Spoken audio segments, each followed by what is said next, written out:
નમસ્કાર વિદ્યાર્થી મિત્રો, ઓક્સફર્ડ સ્કૂલ ઓફ સાયન્સના કોમર્સ ડિપાર્ટમેન્ટમાં આપ સર્વનું હાર્દિક સ્વાગત છે. વિદ્યાર્થી મિત્રો, આપણે અગાઉ ચેપ્ટર 1 કોમર્શિયલ કોરેસ્પોન્ડન્સ એટલે કે વાણિજ્ય પત્ર વ્યવહારના પ્રથમ ચેપ્ટર વિશેની સંપૂર્ણ માહિતી મેળવી, જેમાં માહિતી સંચારનો અર્થ, માહિતી સંચારની વ્યાખ્યા, એની પ્રક્રિયા શું છે, એના ઘટકો શું છે. આ માહિતી સંચાર જે છે એ માહિતી સંચારની કેટલી પદ્ધતિઓ છે અને પદ્ધતિઓની મર્યાદાઓ શું છે, એના ફાયદા શું છે, એ પદ્ધતિઓના લક્ષણો શું છે, એ બધા વિશેની વિગતે ચર્ચાઓ કરી ગયા છીએ. હવે એનો જ એક બીજો વિભાગ એટલે કે સેક્રેટરીયલ પ્રેક્ટિસ. આપણે જોયું કે એસપીસીસી ના બે અર્થ નીકળે છે, સેક્રેટરીયલ પ્રેક્ટિસ એન્ડ કોમર્શિયલ કોરેસ્પોન્ડન્સ. આમ જોઈએ તો બંને વિભાગ અલગ અલગ છે, એસપી અને સીસી એવું કહેવાય, પણ આમ જોઈએ તો બંને એક છે, કારણ કે આપણે બંને એક પુસ્તકમાં ભણવાના છે એટલા માટે. એટલે આપણે કોમર્શિયલ કોરેસ્પોન્ડન્સ જે છે એટલે વાણિજ્ય પત્ર વ્યવહાર છે એ પહેલા પાર્ટની અંદર જોઈ ગયા. હવે બીજો પાર્ટ જે છે એ છે સેક્રેટરીયલ પ્રેક્ટિસ, એના વિશે જોવાનું છે. આપણે સેક્રેટરીયલ પ્રેક્ટિસ જોતા હોય ત્યારે આપણને પહેલા સેક્રેટરી શબ્દ જે છે એ એક મગજમાં આવે કે સેક્રેટરીયલ શું હશે. એટલે જ્યારે આપણે વાત કરવાની હોય સેક્રેટરીયલ પ્રેક્ટિસની, તો સેક્રેટરીયલ જે છે એ શબ્દ એટલે કે સેક્રેટરી ઉપરથી ઉતરી આવેલો શબ્દ છે. આ સેક્રેટરી એટલે આપણે ઘણી વખત સાંભળતા હોઈએ છીએ કે સેક્રેટરી એટલે ક્યાંક ને ક્યાંક આસિસ્ટન્ટ, એવો અર્થ આપણે કરતા હોઈએ છીએ. તો સેક્રેટરીનો અર્થ શું છે, એનો ઉદ્ભવ ક્યાંથી થયો, એનો અર્થ, એની વ્યાખ્યાઓ, એના પ્રકારો, બધા જ વિશે આ ચેપ્ટરની અંદર આપણે ભણવાનું છે. આપણા ચેપ્ટરનું નામ છે સેક્રેટરીનો અર્થ અને એના પ્રકારો. હવે આપણે ઘણા બધા પ્રકારના સેક્રેટરી વિશે જોવાનું છે, પણ અહીંયા આપણે ભણવામાં આવશે કંપની સેક્રેટરી, કે ધોરણ 12 પછી કોઈ પણ વિદ્યાર્થીને જ્યારે સીએસ એટલે કે કંપની સેક્રેટરીમાં જવાનું હોય અથવા સીએમાં જવાનું હોય, ચાર્ટર્ડ એકાઉન્ટન્ટમાં જવાનું હોય, તો આ વિષય છે એ અગત્યનો રહે છે. ખાસ કરીને સીએસની વાત કરીએ, કંપની સેક્રેટરી જે છે એની અંદર આ સબ્જેક્ટ, આનું બેઝિક નોલેજ જે છે, આનું પાયાનું જ્ઞાન છે, ક્યાંક ને ક્યાંક આપણને કામ આવે છે. હવે વિદ્યાર્થી મિત્રો, સેક્રેટરીના અર્થની આપણે શરૂઆત કરીએ. સેક્રેટરીનો અર્થ, સેક્રેટરી આ શબ્દ ક્યાંથી, તો સર્વપ્રથમ જો વાત કરવામાં આવે તો આપણને ખ્યાલ છે કે મનુષ્ય જે છે એની વિકાસ ગાથા જે છે એ ક્યાંક ને ક્યાંક અત્યારે હરણફાળ ભરી ગઈ છે. આ સમયની અંદર પહેલાના જમાનામાં આપણે જોતા તો કે પોતાના છૂટક વ્યવસાયો હતા, એને કોઈ સેક્રેટરીની આવશ્યકતા હતી નહીં. દરેક વ્યક્તિ પોતાનું કામ પોતાની જાતે કરતા. ધારો કે દરજી હોય તો એ પોતે એનું કામ લેવાનું પણ કામ એ કરે છે, સીવવાનું કામ પણ એ કરે છે, અને પેકિંગ કરવાનું કામ પણ એ કરે છે, આપવાનું કેશિયર પણ પોતે, બધું જ કામ પોતે કરે. મોચી હોય તો એની રીતે કામ કરતો હોય, કરિયાણાની દુકાનવાળા વ્યક્તિ એની રીતે કામ કરતો હોય, સોની હોય તો એ પોતે જ બધું હેન્ડલિંગ કરતો હોય, કાં તો એને મદદમાં એના ઘરના કોઈ સભ્યો આવે. હવે આ બધા સમયગાળાની જ્યારે આપણે વાત કરીએ છીએ ત્યારે ક્યાંક ને ક્યાંક આ અર્થમાં સેક્રેટરીની ક્યારેય જરૂર પડી નથી.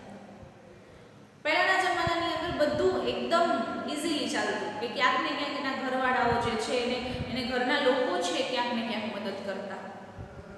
પરંતુ સમય જેમ જેમ વધતો ગયો એમ ધીરે ધીરે ભાગીદારી પેઢી અસ્તિત્વમાં આવી. ભાગીદારી પેઢીઓ જે છે એમાંથી જોઈન્ટ સ્ટોક કંપનીઓ બની, સહકારી સંસ્થાઓ બની, બેંક બની, બધું ઘણું બધું એનો સમાવેશ થાય. અને એની અંદર થાય છે એવું કે એક વ્યક્તિ છે દરેક જગ્યાએ પહોંચી શકતો નથી. કોઈ સંસ્થાઓની તમે વાત કરો, ઇન્ડસ્ટ્રીયલ કોઈ વાત કરો, અથવા તો એનો યુનિટ એક જગ્યાએથી બીજી જગ્યાએ હોય, ભાગીદારી પેઢી છે અને એની શાખાઓ ઘણી બધી હોય, તો એક વ્યક્તિ છે એ બધી જગ્યાએ પહોંચી શકે એવું જરૂરી નથી. તો એ વખતે શું થશે, તો કે એ વખતે એને કોઈક મદદની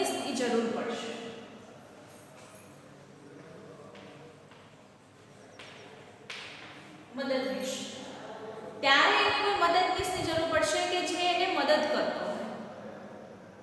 વિદ્યાર્થી મિત્રો, હવે અહીંયા આપણે એક શબ્દ જોયો મદદનીશ, એટલે કે મદદનીશ એટલે કે સેક્રેટરી એવું આપણે એને કહી શકીએ છીએ કે જ્યારે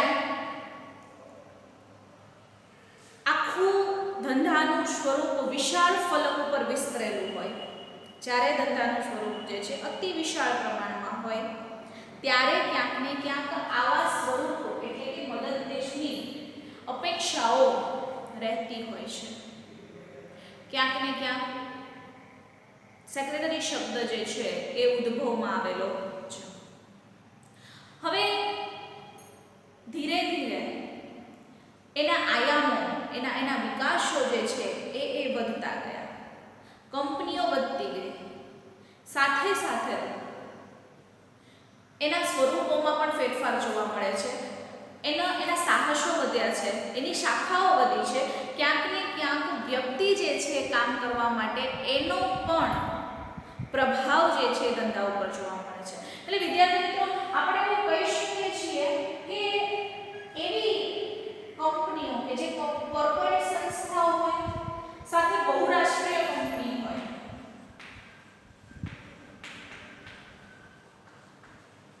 બહુરાષ્ટ્રીય કંપની એટલે કે મલ્ટીનેશનલ કંપની, બહુરાષ્ટ્રીય કંપની એટલે કેવી, તો કે આ ગુજરાતી છે બહુરાષ્ટ્રીય એટલે કે મલ્ટીનેશનલ કંપની. તો એ મલ્ટીનેશનલ કંપની જે છે એમાં પ્રત્યક્ષ યા પરોક્ષ રીતે કોકને કોક આસિસ્ટન્ટની જરૂર પડે છે, કોકને કોક પીએની જરૂર પડે છે. તો એ શું છે, તો કે એ સેક્રેટરીનો જ એક પ્રમાણ છે, એક પ્રકાર છે. રોજ બરોજ એના ધંધાની અંદર, એના વિકાસની અંદર ક્યાંક ને ક્યાંક એને કોઈ મદદનીશ જોઈએ છે કે જે પોતાની વાત જે છે એ ગુપ્ત રાખી શકે, કંપની વચ્ચે કરારો કરી શકે, કંપની વતી દરેક વહીવટી કાર્ય કરી શકે. એની માટે એક વ્યક્તિની નિમણૂક કરવાની હોય છે અને એ નિમણૂક જે છે એ ક્યાંક ને ક્યાંક સેક્રેટરી તરીકે ઓળખવામાં આવે છે. બહુરાષ્ટ્રીય કંપનીઓની વાત કરીએ તો અહીંયા બહુરાષ્ટ્રીય કંપની એટલા માટે કહેવામાં આવે છે કે ઘણી બધી વસ્તુઓ એવી છે કે જે ભારતની નથી, વિદેશની છે. તો એ કંપનીઓ જે છે ક્યાંક ને ક્યાંક એણે પણ પોતાના કંપનીના સેક્રેટરીઓની નિમણૂક કરેલી હોય છે. જો વિદ્યાર્થી મિત્રો વાત કરવામાં આવે તો તમે સવારે ઉઠો અને જે ટૂથપેસ્ટ કરો છો, તમે જે ચિપ્સ ખાઓ છો, અથવા તો તમે જે સાબુ વાપરો છો, તમે જે શેમ્પુ વાપરો છો, એનું તમે ક્યાંક ને ક્યાંક લિસ્ટ બનાવો. શેમ્પુ, સ્પ્રે, ત્યારબાદ ઘણા બધા એવા છે કે અમુક ફૂડ તમે લઈ શકો છો, કોલ્ડ ડ્રિંક્સ લઈ શકો છો.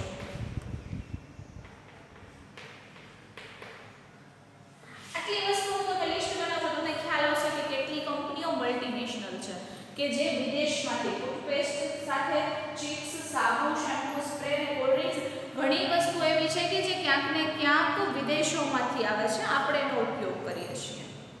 વિદ્યાર્થી મિત્રો, આપણે ખાસ એ જોવાનું છે કે આ બધી જ વસ્તુઓ જે છે એ બહુરાષ્ટ્રીય છે. તો એ વ્યક્તિ ભારતમાં આવી અને પછી આપણને વેચાણ કરે છે, એ પોતે અમેરિકાની કોઈ એક કંપની છે, એ કંપની પોતાનું બધું જ બંધ કરી અને ભારતમાં આવી અને પછી આપણને વેચે છે? નહીં. એ ત્યાં તો એનું કામ કરતો જ હોય, એને એના સંચાલકો નિમી દીધા હોય, સંચાલક મંડળની સ્થાપનાઓ થઈ હોય, ક્યાંક ને ક્યાંક એના સંચાલક મંડળ એટલે કે એનું મેનેજમેન્ટ કરવા માટે એને લોકો રાખેલા હોય, એટલે કે આપણે જેને કહીએ છીએ સંચાલક મંડળ. એટલે સંચાલક મંડળની નિમણૂક કરેલી હોય છે. દરેક રાષ્ટ્રની અંદર, દરેક દેશની અંદર એણે પોતાના સંચાલકો નિમી દીધા હોય, મેનેજમેન્ટ માટેના વ્યક્તિઓ નિમી દીધા હોય. અને આ જે વ્યક્તિઓ છે એ કંપની વતી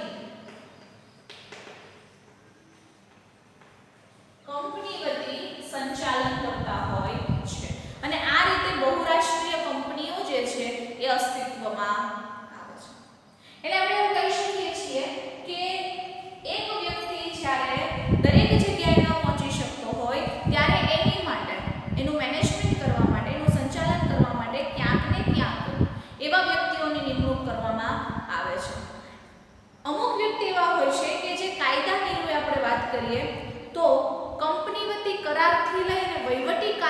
છે, સાથે સાથે ગુપ્તતા જાળવે છે, એને સેક્રેટરી એવો શબ્દ વાપરવામાં આવે છે. હવે આ સેક્રેટરી શબ્દ જે છે એ આપણે ક્યાંક ને ક્યાંક ઘણી બધી જગ્યાએ સાંભળીએ છીએ.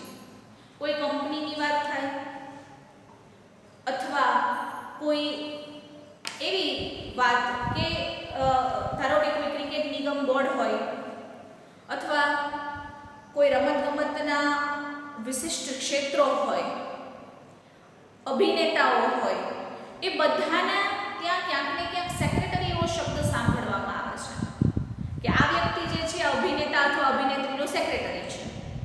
તો આવા શબ્દો ઉમેરવામાં આવે છે એ એટલા માટે કે ક્યાંક ને ક્યાંક એ પોતાનો મદદનીશ નીમે છે, પોતાના આસિસ્ટન્ટ નીમે છે, પોતાના વહીવટદાર નીમે છે કે જેને સાદા અને સરળ અર્થમાં સેક્રેટરી કહેવામાં આવે છે. એટલે વિદ્યાર્થી મિત્રો પ્રત્યક્ષ પરોક્ષ રીતે જે આપણે મદદ કરે છે એને આપણે સેક્રેટરી કહીએ છીએ. આવી કંપનીઓમાં મૂડી રોકનાર, આ મલ્ટીનેશનલ કંપનીની જ્યારે વાત થાય ત્યારે મૂડી રોકનાર વ્યક્તિ જે છે એ શેર હોલ્ડર છે. મોટા ભાગે આવી કંપનીમાં મૂડી રોકનાર વ્યક્તિ જે છે એને શેર હોલ્ડર કહેવામાં આવે છે અને એ જ દેશના દૂરના વિસ્તારમાં પથરાયેલા હોય છે. કંપનીનું સંચાલન શેર હોલ્ડર કરી શકતા નથી. એનું સંચાલન શેર હોલ્ડર કરી શકે નહીં. હવે શેર હોલ્ડર આ કંપનીનું સંચાલન ન કરી શકે એટલા માટે રોજબરોજનું સંચાલન કરવા માટે સેક્રેટરીની નિમણૂક કરવામાં આવે છે. આ સારી ભાષામાં કે જ્યારે મલ્ટીનેશનલ કંપનીની વાત થતી હોય, બહુરાષ્ટ્રીય કંપનીઓની વાત થતી હોય ત્યારે ક્યાંક ને ક્યાંક આપણે જોઈએ છીએ કે આવી કંપનીઓમાં અબજો રૂપિયા કે કરોડ રૂપિયાનું જ્યારે રોકાણ કરવાનું હોય ત્યારે આપણને ખબર છે કે શેર જે છે એ શું છે કે કોઈ પણ કંપનીનો મૂડીનો જે ભાગ છે એ ભાગને શેર કહેવામાં આવે છે. મૂડીના નાના નાના ભાગ કરી અને જે વેચાણ કરવામાં આવે છે એ શેર કહેવામાં આવે છે. લોકો પાસેથી રૂપિયા મંગાવીએ છીએ અને એને માલિકી હક આપીએ છીએ. તો આ શેર વિશેની માહિતીઓ આપણે વિગતે મેળવવાની જ છે, પણ આ તો એક ખાલી જાણકારી માટે કે તમને એવું થશે કે શેર શું છે. ત્યારે શેર જે છે એ કોઈ પણ કંપનીનો મૂડીનો ભાગ એટલે કે શેર. કોઈ પણ કંપનીની જ્યારે નાણાંની આવશ્યકતા હોય ત્યારે પોતાની જ કંપનીનું જે મુખ્ય મૂડી ભંડોળ છે એ મૂડી ભંડોળના નાના નાના ભાગ કરે, માલિકી હકના નાના નાના ભાગ કરે, માલિકી એને આપે, પોતે રૂપિયા મેળવે એની ઉપર. એને શેર હોલ્ડર કહેવામાં આવે છે. એટલે કે મૂડી રોકનાર વ્યક્તિ જે છે કંપનીમાં, તમારે સાદી ભાષામાં યાદ રાખવાનું છે, મૂડી રોકનાર વ્યક્તિ જે છે એને આપણે શેર હોલ્ડર કહીએ છીએ. એટલે એ વ્યક્તિ તો શેર હોલ્ડર છે જ તે, પરંતુ એ લોકો જે છે દૂર દૂર સુધી જોડાયેલા હોય. ધારો કે દિલ્હીમાં કોઈ કંપનીની સ્થાપના કરી છે તો એના શેર હોલ્ડર જે છે દિલ્હીના હોય એવું જરૂરી નથી. એ કદાચ અમદાવાદના પણ હોઈ શકે છે, એ હરિયાણાના પણ હોઈ શકે છે, એ તમિલનાડુના પણ હોઈ શકે છે, એ પશ્ચિમ બંગાળના પણ હોઈ શકે છે. આ બધા જ ભેગા થઈને દિલ્હીમાં કાંઈ સંચાલન કરે એવું જરૂરી છે નહીં. તો આ બધા શું કરે છે તો કે કંપનીનું સંચાલન કરવા માટે થઈને આ બધા વતી એક સેક્રેટરીની નિમણૂક કરવામાં આવે છે કે જે સેક્રેટરી આનો દરેક પ્રકારનો વહીવટ જે છે એ કરે. એ સેક્રેટરી ગુપ્તતા જાળવે, કરારો કરે, વહીવટ કરે, એનું જે વહીવટી કાર્ય છે એ કરે, મીટિંગો બોલાવવાની છે, શેરની વેચણી કરવાની છે, જપ્ત કરવાના છે, હપ્તાઓ મંગાવવાના છે. આ બધી જ વસ્તુઓ જે છે એ શેર હોલ્ડર વતી, કંપની વતી સેક્રેટરી જે છે આ દરેક કામ કરે છે. ટૂંકમાં આપણે એક વસ્તુ યાદ રાખવાની છે અહીંયા કે કંપનીમાં મૂડી રોકનાર વ્યક્તિ જે છે એ શેર હોલ્ડર છે, પણ શેર હોલ્ડર જે છે એ કંપનીનું સંચાલન કરી શકતા નથી કારણ કે દૂર દૂર વસતા હોય છે. હવે એ સમયગાળા દરમિયાન આ સંચાલન ન કરી શકે એટલે સંચાલન કરનાર વ્યક્તિની નિમણૂક થાય, જેને સેક્રેટરી કહેવામાં આવે છે. વિદ્યાર્થી મિત્રો, હવે આપણે જોવાનું છે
સ્વરૂપ શું છે, કંપની જે છે એમાં શેર જપ્તી શું છે, શેર હપ્તાઓ શું છે, શેરના પ્રકારો કેટલા હોય, કેવા કેવા હોય, ડિબેન્ચર શું છે, ડિવિડન્ડ શું છે, આ બધી જ વસ્તુઓ જે છે એ કંપની ધારામાં સમાવેશ કરવામાં આવે. આ શબ્દોથી હું તમને પરિચિત ધીરે ધીરે કરીશ, પરંતુ અત્યારે તમારે કંપની એવો શબ્દ છે યાદ રાખવાનો છે, સેક્રેટરી શબ્દ યાદ રાખવાનો છે.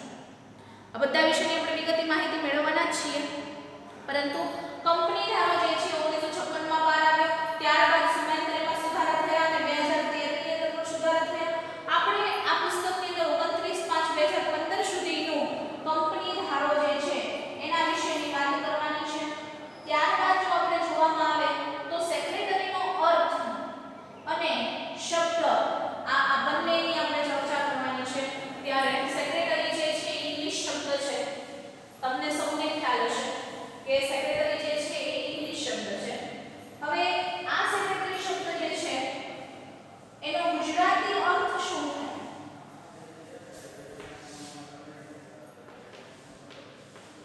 સેક્રેટરી જે છે એ અંગ્રેજી શબ્દ છે, ગુજરાતીમાં એને શું કહેવાય તો મંત્રી. તમને એવું થશે કે આ મંત્રી શબ્દ તો આપણે ઘણી વખત સાંભળેલો છે, રાજા મહારાજાના વખતમાં પણ મંત્રી શબ્દ સાંભળેલો છે, અત્યારે પણ આપણે સાંભળીએ છીએ. તમે આ શબ્દ ક્યાં સાંભળ્યો છે? તમને કહો, પ્રધાનમંત્રી,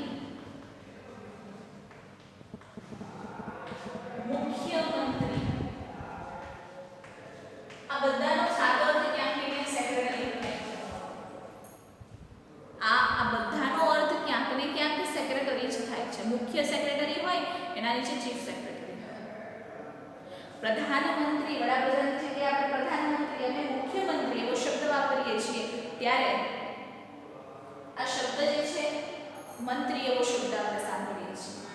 રાજા મહારાજાની જો વાત કરવામાં આવે તો ક્યાંક ને ક્યાંક એ પણ અંગત મદદનીશ અને સચિવો રાખતા હતા. આનો અર્થ એવો થાય છે અંગત મદદનીશ અથવા સચિવ.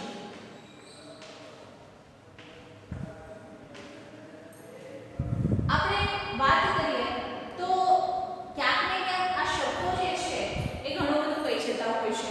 આ મંત્રી શબ્દ છે એ જૂના જમાનામાં ચાલવા વાળો છે. જ્યારે મુગલ સામ્રાજ્ય ચાલતું હતું ત્યારે આ મંત્રીને વજીર કહેવામાં આવતો હતો. આપણે બિરબલનું નામ સાંભળેલું છે, બિરબલ જે છે એનું નામ સાંભળેલું છે આપણે ક્યાંક ને ક્યાંક. એ રાજાનો વજીર હતો. ત્યારબાદ જો આપણે જોઈએ તો અબુલ ફઝલ જે છે એ પણ એનો મંત્રી હતો. એક અબુલ ફઝલ એનો મંત્રી હતો, બિરબલ છે એનો મંત્રી હતો. સાથે જો વાત કરવામાં આવે તો વિદ્યાર્થી મિત્રો ધૃતરાષ્ટ્રના મંત્રી, હમણાં જ આપણે લોકડાઉન હતું એટલે આપણે ઘણું બધું રામાયણ અને મહાભારત જોઈ છે. ટીવી ઉપર રામાયણ અને મહાભારત ઘણી બધી જોઈ છે. ધૃતરાષ્ટ્રના મંત્રી કોણ હતા? વિચારો. ધૃતરાષ્ટ્રની વાત કરવામાં આવે તો ધૃતરાષ્ટ્રના મંત્રી વિદુર હતા. વિદુરજી છે એ ધૃતરાષ્ટ્રના મંત્રી હતા.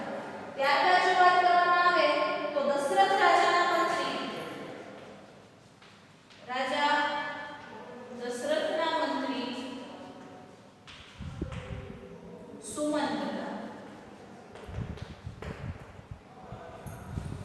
તમને એવું થાય કે રામાયણ અને મહાભારત જે છે એ ઘણું બધું આપણને શીખવાડી જાય છે. આપણા જીવન જીવવાની કલાથી લઈ અને ઘણી બધી વસ્તુઓ જે છે ક્યાંક ને ક્યાંક આપણને આપી જાય છે. તો એનો જ આ પાર્ટ આપણે જોયો કે ધૃતરાષ્ટ્રના મંત્રી વિદુરજી હતા, રાજા દશરથના મંત્રી સુમંત હતા. સાથે જ તો મુગલ સામ્રાજ્યની વાત કરો તો મંત્રીને વજીર કહેવામાં આવતા, જેમાં બિરબલ અને અબુલ ફઝલ જે છે એ જોવા મળતા હતા. એટલે ક્યાંક ને ક્યાંક મંત્રીઓ જે છે અગાઉ રાજા મહારાજા પણ પોતાનું કામ કરવા માટે કોઈ વ્યક્તિ જે છે એ નિશ્ચિત કરતા હતા અથવા એ વ્યક્તિ જે છે એની નિમણૂક કરતા હતા. તો એ જ રીતે આજે પણ મદદનીશ તરીકે, અંગત મદદનીશ તરીકે, પર્સનલ આસિસ્ટન્ટ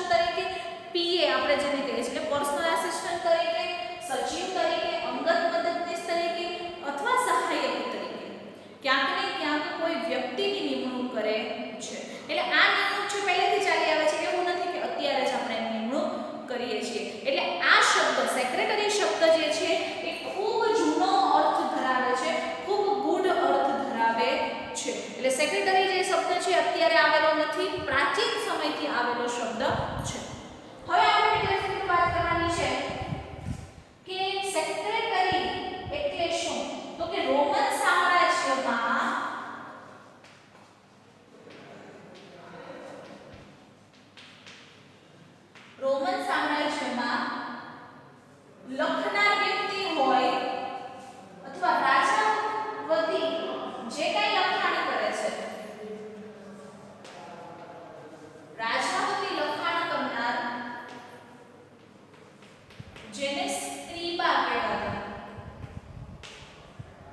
સ્ક્રીબા લેટિન શબ્દ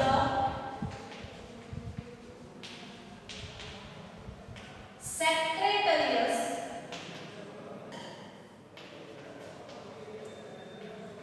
ઉપરથી સેક્રેટરી શબ્દ જે છે પાડવામાં આવ્યો કે જેનો અર્થ થાય છે ગુપ્ત રહસ્યોની જાળવણી કરનાર. આપણે એવું કહી શકીએ જ્યારે આપણને કોઈ પૂછે કે સેક્રેટરી શબ્દનો અર્થ ક્યાંથી આવેલો છે, તો સેક્રેટરી શબ્દ જે છે એ મુખ્યત્વે પહેલાના જમાનામાં પણ એનો ઉપયોગ થતો. અત્યારે પણ આપણે પ્રધાનમંત્રી અને મુખ્યમંત્રી કહીએ છીએ એમ અંગ્રેજી શબ્દ સેક્રેટરી છે, જ્યારે ગુજરાતી શબ્દ શું છે? મંત્રી છે. એનો સાદો અર્થ છે અંગત મદદનીશ અથવા તો સચિવ અથવા તો સહાયક પણ આપણે એને કહી શકીએ છીએ.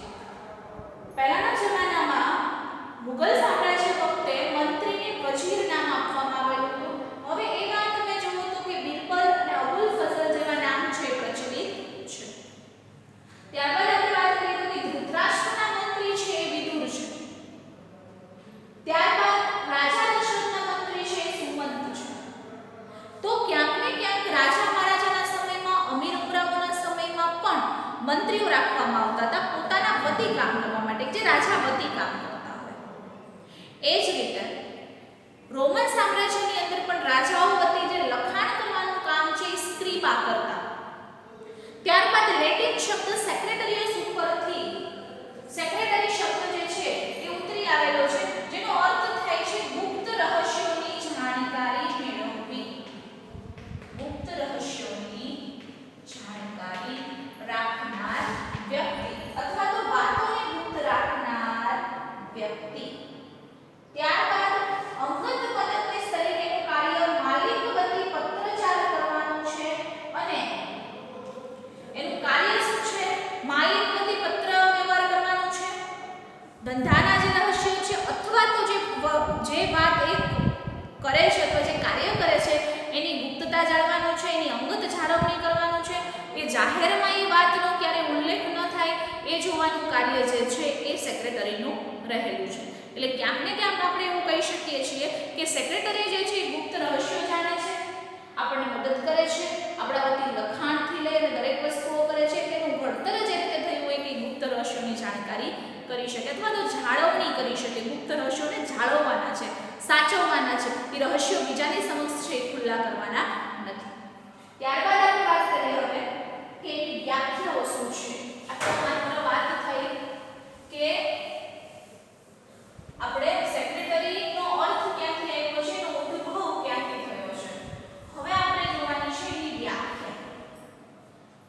એની વ્યાખ્યાઓ જોઈએ તો કે એવી વ્યક્તિ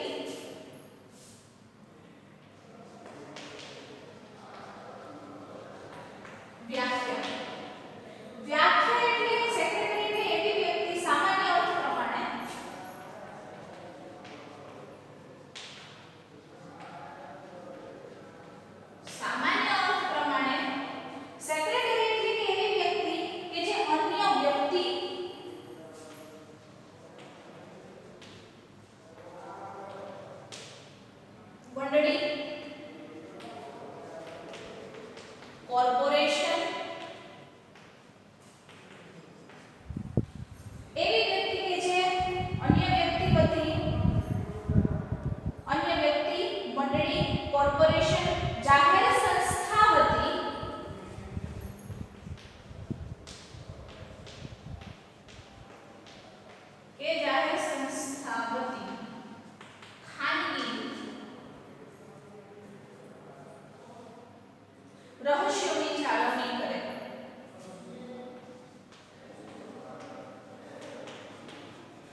દફતર અથવા રેકોર્ડ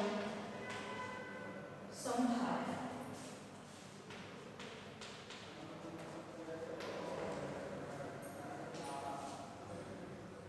આ ઉપરાંત તેને સોંપવામાં આવેલા દરેક કાર્યો કરે.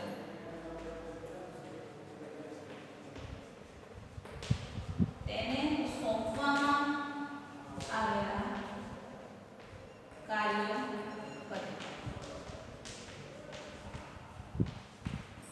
સામાન્ય અર્થમાં સેક્રેટરીનો અર્થ જે છે, સામાન્ય ભાષામાં અન્ય વ્યક્તિ, મંડળી, કોર્પોરેશન કે જાહેર સંસ્થા વતી ખાનગી રહસ્યોની જાળવણી કરે, પત્ર વ્યવહાર, કરાર કરે, દસ્તાવેજો અને દફતર તથા રેકોર્ડ સંભાળે, તેને સોંપવામાં આવેલ દરેક કાર્યો કરે છે, જેને ક્યાંક ને ક્યાંક સેક્રેટરી કહેવામાં આવે છે. હવે આપણે જોવાનું છે ઓક્સફર્ડ ડિક્શનરી મુજબ.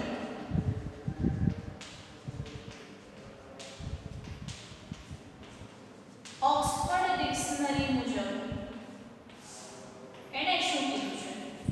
તો કે ઓક્સફર્ડ ડિક્શનરીની જો વાત કરવામાં આવે તો ક્યાંક ને ક્યાંક સેક્રેટરી એટલે એવી વ્યક્તિ કે જે અન્ય વ્યક્તિ વતી લખવાનું કામ કરે. અન્ય વ્યક્તિ વતી લખવાનું કાર્ય કરે. જેમ આપણે રોમન સામ્રાજ્યમાં જોઈ ગયા કે સ્ક્રિબાઓ જે કામ કરતા, એમ ઓક્સફર્ડ ડિક્શનરી એવું કહે છે કે જે અન્ય વ્યક્તિ વતી લખવાનું કામ કરે, મહદઅંશે અન્ય વ્યક્તિ, મંડળી, કોર્પોરેશન કે જાહેર સંસ્થા માટે પત્ર વ્યવહાર કરવા. મોટા ભાગે આ જ શબ્દો બધા અહીંયા આવશે કે અન્ય વ્યક્તિ, મંડળી, કોર્પોરેશન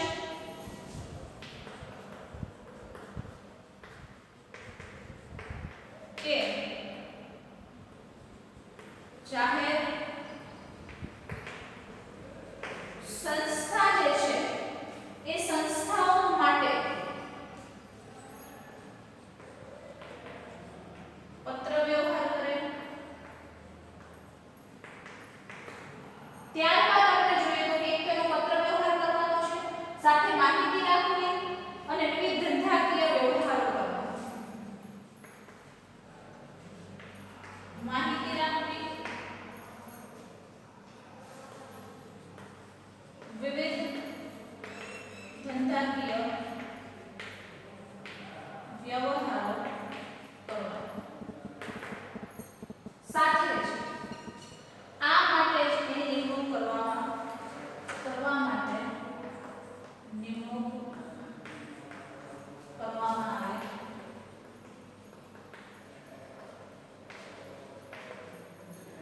આપણે આજે બે વ્યાખ્યાઓ વિશેની ચર્ચાઓ કરીએ. ત્રીજી વ્યાખ્યા કંપની ધારા મુજબ છે, જે આના પછીના લેક્ચરમાં આપણે જોવાના છીએ.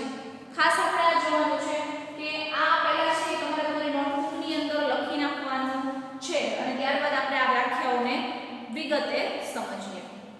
ચાલો વિદ્યાર્થી મિત્રો, વિડિયો પોઝ કરી અને તમે આ વ્યાખ્યા જે છે લખતા થાઓ. વ્યાખ્યા છે સામાન્ય અર્થમાં કે અન્ય વ્યક્તિ, મંડળી, કોર્પોરેશન કે જાહેર સંસ્થા વતી ખાનગી રહસ્યોની જાળવણી કરે, સાથે જ પત્ર વ્યવહાર કરે, કરારો કરે, દસ્તાવેજ કરે, દફતર એટલે ઓફિસ સંભાળે, રેકોર્ડ સંભાળે, તેને સોંપવામાં આવેલા કાર્યો કરે કે જેને સામાન્ય અર્થમાં સેક્રેટરી કહેવામાં આવે છે. અને બીજું છે ઓક્સફર્ડ ડિક્શનરી મુજબ કે જે અન્ય વ્યક્તિ વતી લખવાનું કામ કરે છે, અન્ય વ્યક્તિ માટે, મંડળી, કોર્પોરેશન કે જાહેર સંસ્થા માટે પત્ર વ્યવહાર કરે છે, માહિતીઓ રાખે છે, વિવિધ ધંધાકીય વ્યવહારો કરવા માટે જેની નિમણૂક કરવામાં આવે છે, જેને સાદા અર્થમાં સેક્રેટરી કહેવામાં આવે છે. એક તો પત્ર વ્યવહાર કરે છે, પ્રેક્ટિસની અંદર આપણે ભણવાનું શા માટે આવે છે કે એક તો પત્ર વ્યવહાર કરે છે કે વાણિજ્ય પત્ર વ્યવહાર વિષય છે આપણા જે અભ્યાસક્રમ છે એની અંદર સમાવવામાં આવેલો છે. હવે તમને ખ્યાલ આવી ગયો હશે કે પત્ર વ્યવહાર એસપી અને સીસી બંને શા માટે સાથે લેવામાં આવે છે? તો કે વાણિજ્ય પત્ર વ્યવહાર જે છે સેક્રેટરી કરે છે કે સેક્રેટરીને એટલું ખ્યાલ હોવો જોઈએ કે પત્ર વ્યવહાર કઈ રીતે થાય. એટલે એક તો પત્ર વ્યવહાર કરે છે, જાહેર સંસ્થાને કરે છે, કોઈ વ્યક્તિને કરે છે, કોઈ મંડળીને કરે છે, કોઈ